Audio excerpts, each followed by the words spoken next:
Ladies and gentlemen, this is the main event. Fight fans worldwide, you've tuned into the number one undisputed boxing podcast today.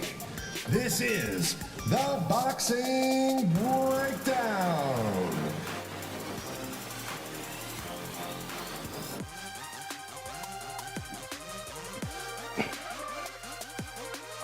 Now, your heavy-handed, hard-hitting host, Mark Roxy.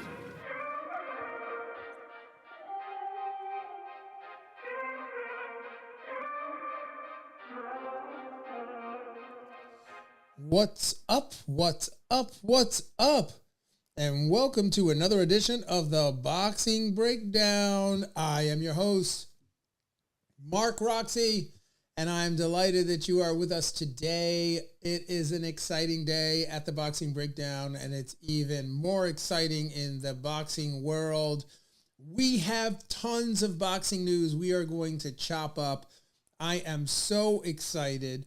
It's going to be an absolute barn burner at the Boxing Breakdown. We've got Errol Spence Jr. versus Terrence Crawford conversation. We're going to get into the Deontay Wilder versus Robert Heleinus fight. And we've got the Connor Bean versus Christopher Eubank Jr. conversation. We'll round out the 30-minute Boxing Breakdown with the Tyson Fury versus Derek Chisora.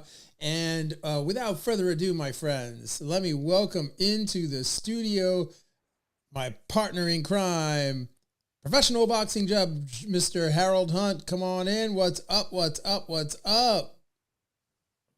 Hey, man. What's up, man? How you doing? What do you mean, how am I doing? Did you hear my intro, bro? What do you mean, how am I doing? Yeah. I am pumped, baby. Pump. The boxing world is awash with all this information, so I'm ready to drop it.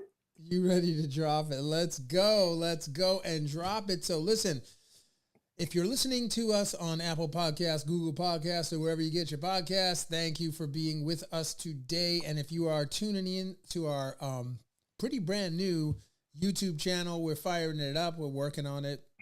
And we're really excited to be here in living color. Harold and I love this platform, and we're having lots of fun with it, of course. And so let's get into this Errol Spence versus Terrence Crawford in November, Harold? Yes. We have two dates that they're hashing around, the 12th and the 19th. MGM has two properties. They have to decide which property they want to put the fight in. Yeah. So those are the dates we're looking at. They want to do the 12th. Now, what we're looking at is something before Thanksgiving.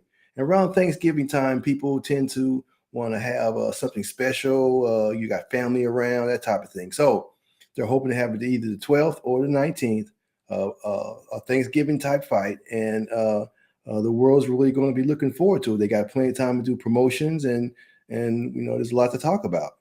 Dude, what do you mean there's lots to talk about? These are two, these are two possibly two of the best fighters in all of boxing, let alone their respective division.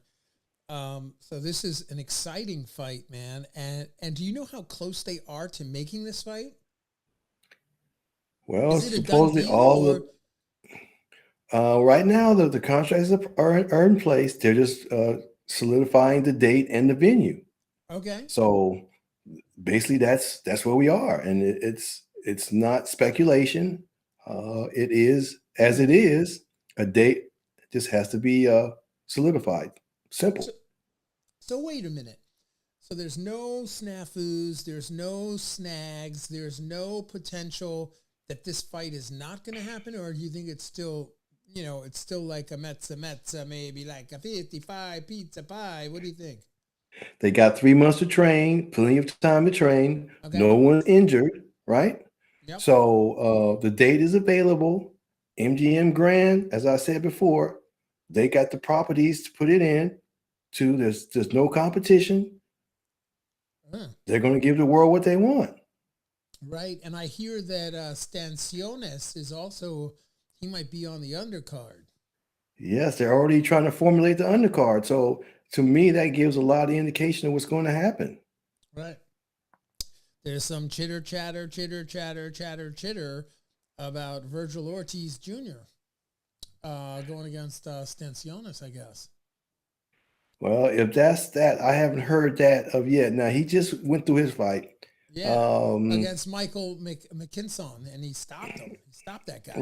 Right. Yeah. Right. And he didn't sustain too much of injury, just a swollen eye and what have you. So he'll be in good shape for that. So Yeah. that is a possibility. You know, it's going to shake out, and I'm hoping to have a great undercard. Oh my God. You're already talking about we're talking about the undercard, right? We don't even know if this fight. Listen, I am going to now, Harold, I'm going to play it calm because, even this podcast might mess up their money, man. I'm not, listen, if this fight happens, this could possibly be right. Like, if this is in November, right? I cannot wait till the Canelo and Triple G fight. So I got something to look forward to down the pike here in September, right? But to know that this fight might happen in November, man, holy moly, that would be amazing. That would be really amazing for all of us here in boxing land, all of our boxing fans. You guys, listen, that's going to be a great fight. That's all I can say. I just like the fact that the casual public will be involved in it. It's going to be on every social platform, boxing, non-boxing, news, weather. Everyone's going to be talking about this fight coming up here. Yeah, that's the holy grail of November. Yes. Yeah, for sure. Listen, boxing fans, you are in for a treat. If they don't stall the negotiations and there's no snags or any kind of, posturing for this, and they can actually make this fight, it's just going to be fantastic. I cannot wait to see those two get in the ring and lock horns, bro. I think the whole boxing world is waiting for that, right?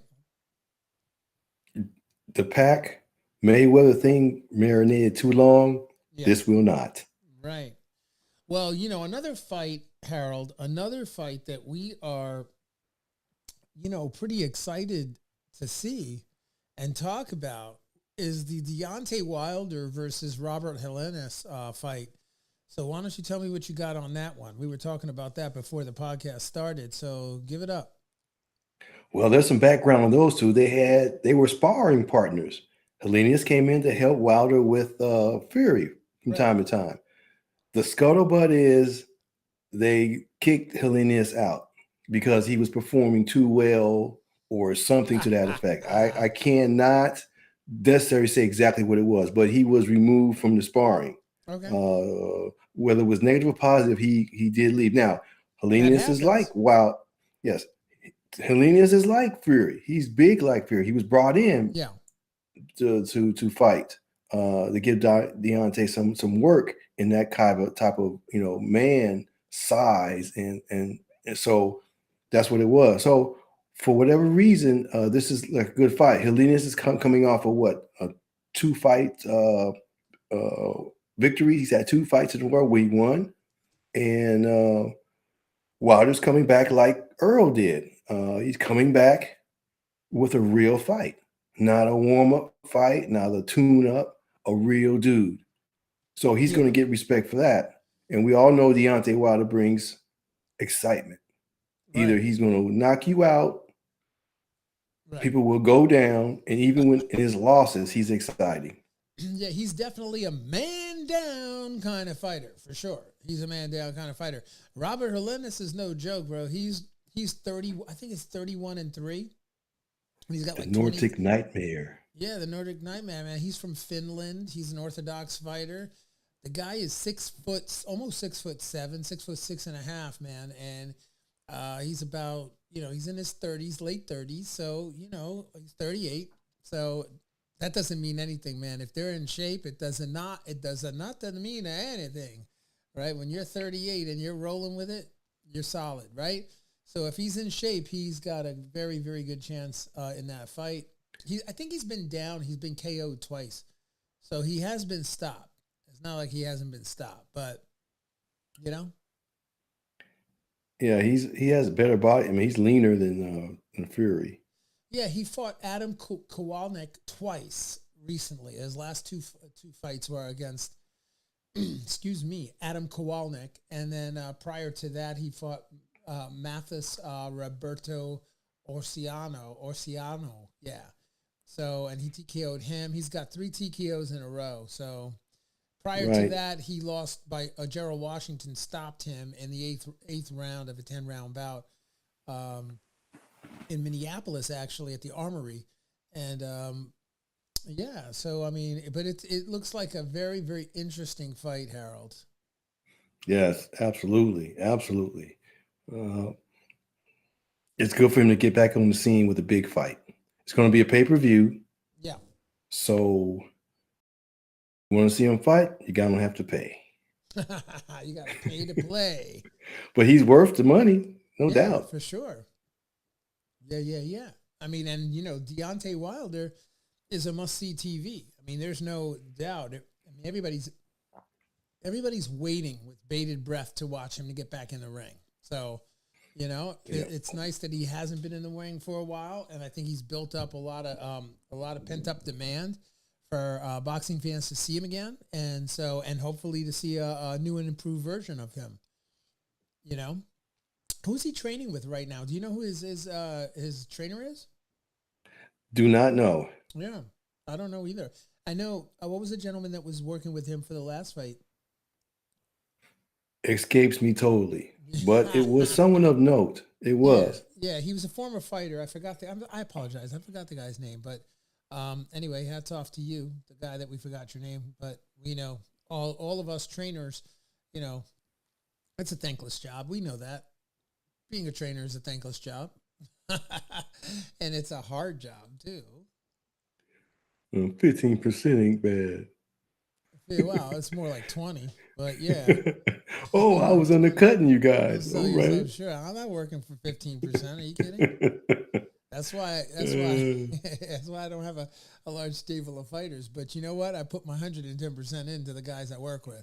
But I'm sure you do. I'm not working for 15%, man. I mean, come on, really? 15%? Gosh. I can't get paid enough anyway. You know, I'm unemployable. You can't pay me enough, Errol.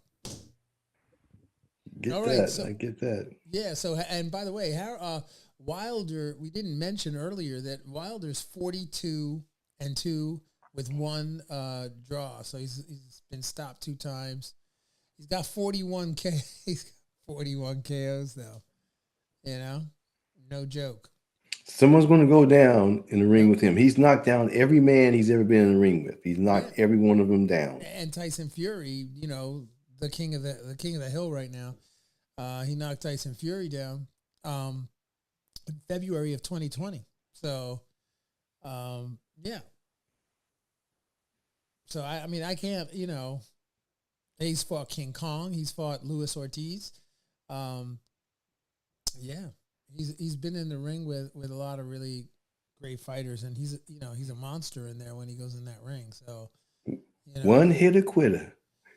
No doubt. That he right got hand, the one right hitter quitter.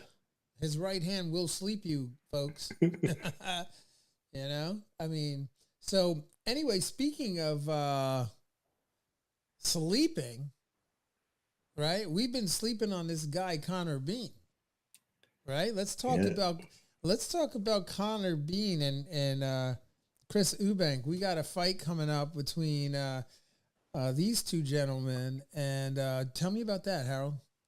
Well, Connor Benn is the son of a great fighter back in the day. Right. And Chris Eubank is the son of another fighter, Chris Eubank Sr. That's right. And in their primes, both of the fathers had epic fights that were iconic in overseas in Europe. You old heads, you know it. You young heads, you go ahead and check it out. Eubank it's been prolonged, and he's older. Connor is 7, kind of young. Yeah. The Ben name is synonymous with boxing overseas in England as Right, is London. Eubank. Yep. So they're going to have a built-in situation just because their fathers fought Mm-hmm. and now they're fighting. Right. So they both are of note. They both can fight. So it's going to be a good fight, and it's going to garner national situation over there. Here, we know Ben is a good fighter, so Yeah. he's called out some of the major people here. But now he has the opportunity to kind of clear up and clean up that situation between he and his father's adversary's son. So it should Right. be a good fight. Yeah. No, I'm looking forward to this fight. And actually, Harold, this guy, Connor Bean, fights like Mike Tyson, right? Now you know who Mike Tyson is, right? Yeah, Conor Ben does have that type of seek and destroy type situation. Yeah. Yeah, no, he does. And this fight's going to take place, I believe, in October of this coming year, right? And that's going to Hot be, huh? October. Hot October. Do you know the date of that? Is it October 15th that this fight happens, or October 8th. October 8th? Okay. Yeah, October 8th, and it's at the O2 Arena, right? Yes. Yeah, man, that's going to be something, man. That's going to be a great fight. Um, so a little bit more about this guy. What do we know about I guess his Chris Eubank's trainer is what's his name? Well, I can tell you a little bit about his style. Huh. He knows how to move well. He's a good boxer. He's got power, Yeah. good lateral movement, and he has a killer instinct. So he's going to be boxing and moving and boxing and moving. But when he hits you, it can stop you, Right. stall you, force that respect. So it's not a bull chasing the matador. It is two Yeah. bulls who are going to take their time and deliver. Right. Ben has a more of aggressive style, but it's going to be a good fight either way. Yeah. Just No because doubt. one of them is going to be moving and punching with power, and the other one is going to be coming forward with power. Right. Yeah, man. So, Eubank is, I think, like his record is like 32-2. He's got 23 KOs, right? Yeah, And he usually competes somewhere around the middleweight division, like 160, right? that's his area. Yeah, man. And the interesting thing about this fight is that Conor Benn is 21-0 with 14 KOs, and he usually competes somewhere in the welterweight division. So he's a little guy coming up. Well, I don't want to say he's little, but he's the smaller guy coming up to fight the bigger guy, right? Yes. What do you make of that, Harold? Well, as they all say, fighters say, I don't have to cut weight. I Right. can come in at my regular weight. I can walk around at the bigger weight. I'm more comfortable. I'm more this. I'm more that. And for the media, okay, that's cool. You're coming up, but you don't have to cut any weight. And the other guy may have to cut weight. You're going Right. to come in. In my opinion, when they have the rehydration, that's when the advantages are going to come in. Because when he rehydrates, he may just go up maybe 5-6 pounds because he's already walking around Right. at his body's optimum weight. Whereas Eubank may pick up 20 pounds. Right. And then you got a different situation. But he was drained to get to that whatever contractual weight that they have. Right. And so there's so many variables in there. Yeah. So listen, these guys have fought before, right? Their parents have fought before, so I think they're titling this thing as "Born Rivalries." They're like it's like born. This is going to be something because I guess their parents have rivalries with one another, and now it's spilling down into their kids, right? They had some spectacular fights. Yeah. I think they fought 3 times, and they had some spectacular fights. Right. They really did. Right. Interesting. I cannot wait for that fight either. How about you guys out there? If you're listening in on YouTube and you are there, and you want to leave a comment, just leave a comment, man. We love to hear from you. We always love the comments. And yeah, so jump on into the conversation if you have anything you'd like to say. We're waiting with bated breath to hear what you got to say about these two. It definitely will be a great fight. I know that. October 8th at the O2 Arena in London. It's put on by Matchroom Boxing, DAZN, pay-per-view, Born, Rivals. That's going to be O2 Arena. That's a famous arena. The capacity is large. How do those guys sell that out, Harold? The pedigree of the fathers. Yeah, for sure. And speaking of selling out the arena, bro, talk about selling out arenas. You know who else sells out arenas? I know you know. Tyson Fury, right? Let's get into that. I've been waiting to talk about this. So Tyson Fury is going to be, well, there could be a trilogy fight against Derek Chisora, right?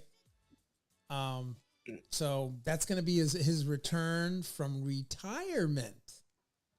I'm not sure what that means because, like, he was just fighting. How did he retire? And I mean, I don't understand. Like, when I retire, bro, I'm done.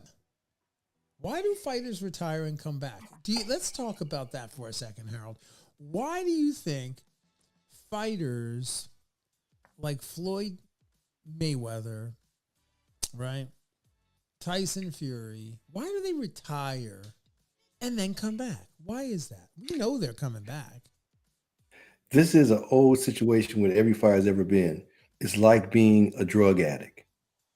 Once you're hooked, you're hooked.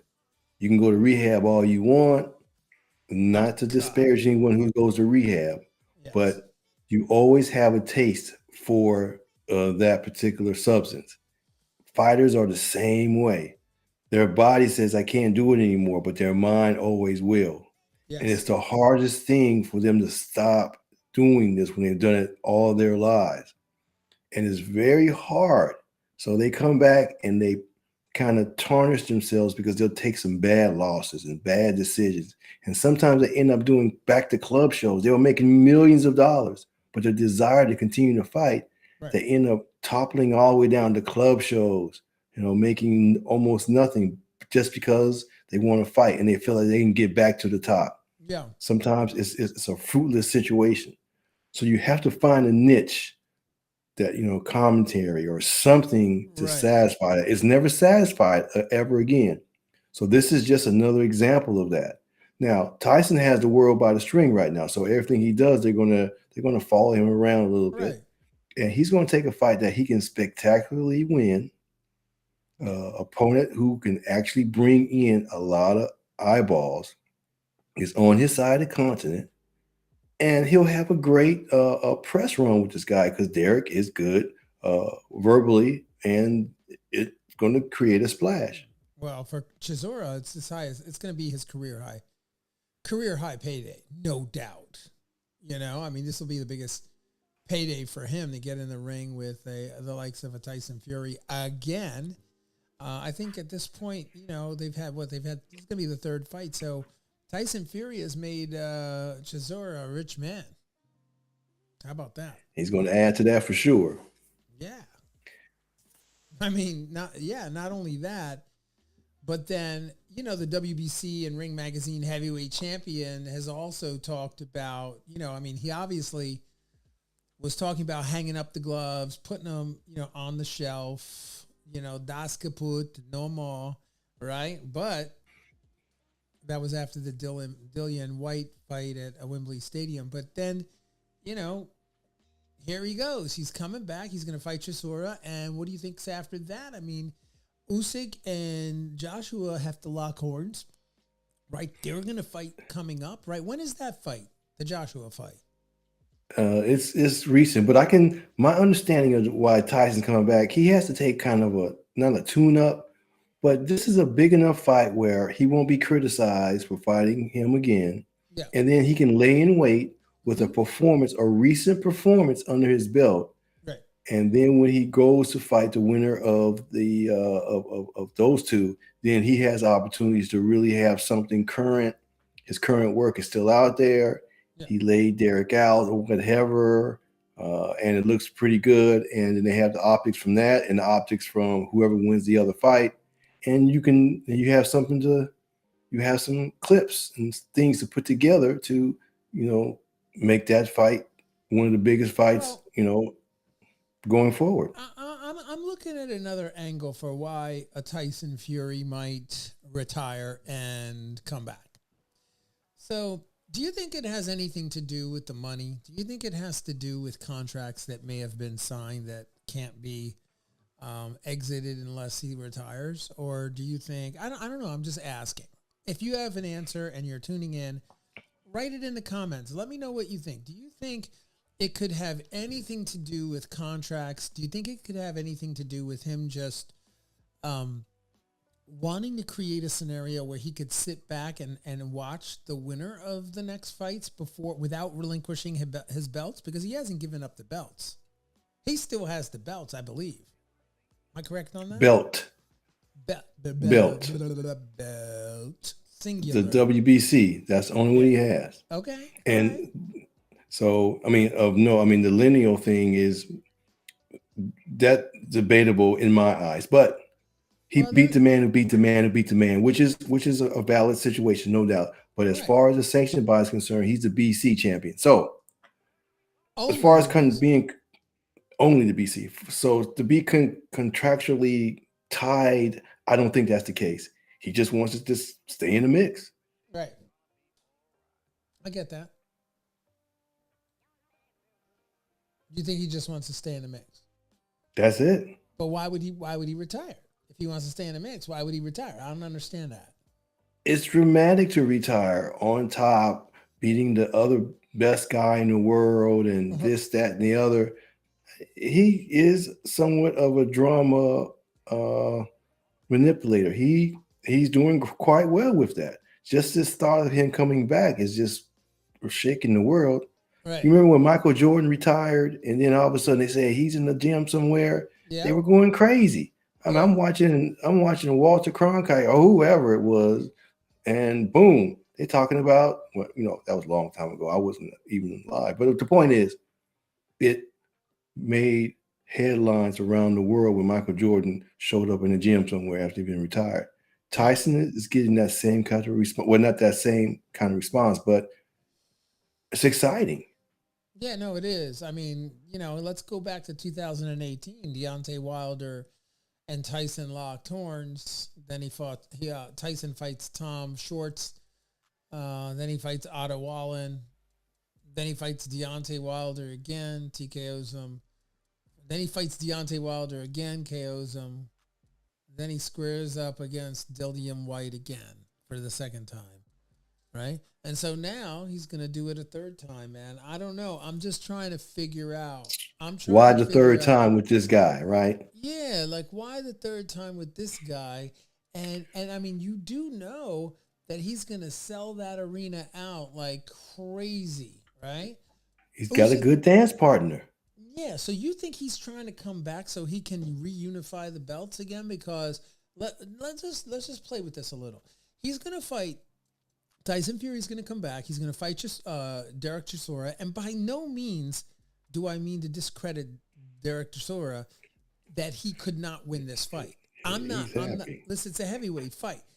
I should not be talking just about Tyson Fury because Derek Chisora has a chance, just like Buster Douglas had a chance, and look what Buster Douglas did to Tyson. So, he's got the chance. He can do it. He knows Tyson Fury. Who knows? He might hit him with a lucky punch.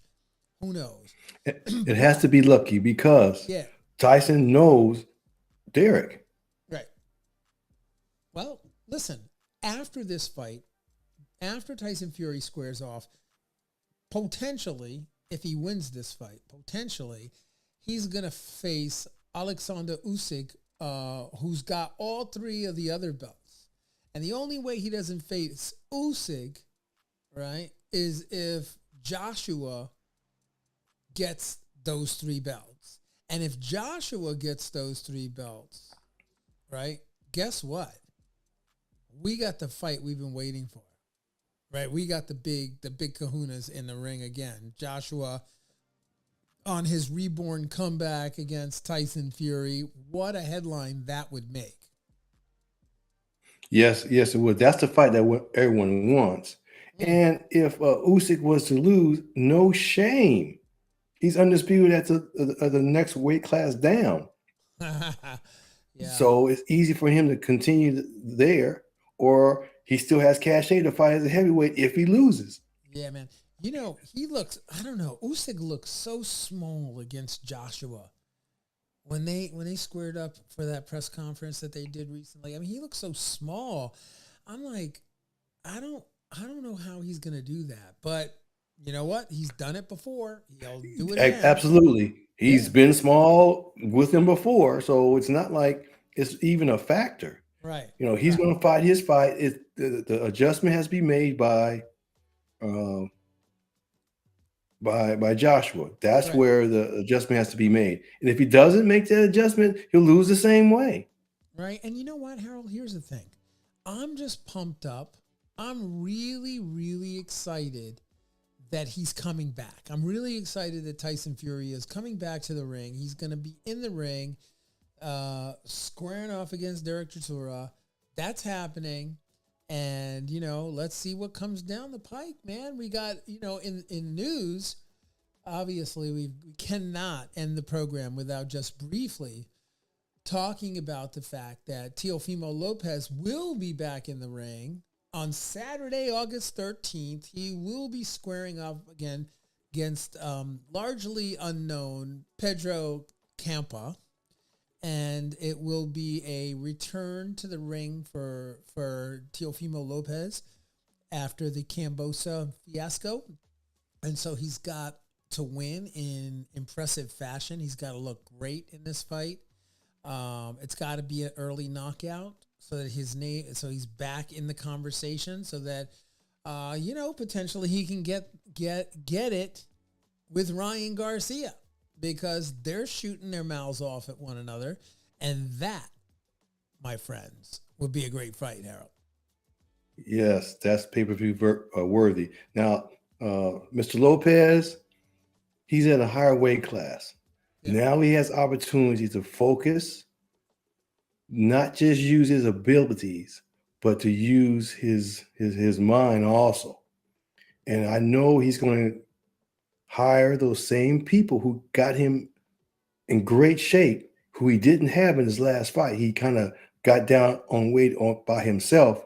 Yeah. I'm sure he has re-enlisted those people, so he's comfortable at that. And now he's going to be more cerebral about his work. Right. I think he'll do very well in his new weight class, and he's going to take his time and kind of see where he's at, what he wants to do, and then he'll go ahead and finish this guy. He's great for boxing. His antics, his sound bites, his father, all that he brings to boxing in and out of the ring is exciting, and I'm glad he's back. Yes. And with that, my good friend Harold Hunt, I want to thank you for being with me tonight. Thank you for tuning in, everybody, on the Boxing Breakdown. We just rounded right around 30 minutes. And we hope you've enjoyed this condensed version of the Boxing Breakdown, and we're trying it out and seeing if you like it. Hit us in the comments. Let us know what you think. And please do. Yeah, man, it's been a pleasure to be with you. And Harold, until next time, see you guys on the other side on the next episode of the Boxing Breakdown. Peace and love. All right. All right. All right. Yeah, man, Harold. I hope you have a good night, bro. I will, man. Yeah. Watching tape. Watching foot. You gonna be watching tape? Watching fights of everybody we talked about all day. That's what's up. Peace and love, man. All right. Later, y'all. Fight fans, join host Mark Roxy and special guests as they break down all aspects of the boxing world, including news, business, management, training, promotions, fan reactions, upcoming events, matchups, future boxing stars, title fights, state of the boxing world, and all the stuff you don't see when you watch boxing. This podcast is released each week on Thursday at 8 p.m. Eastern Standard Time. Live streamed on YouTube, Instagram, and Facebook Live. It's the Boxing Breakdown, hosted by Mark Roxy.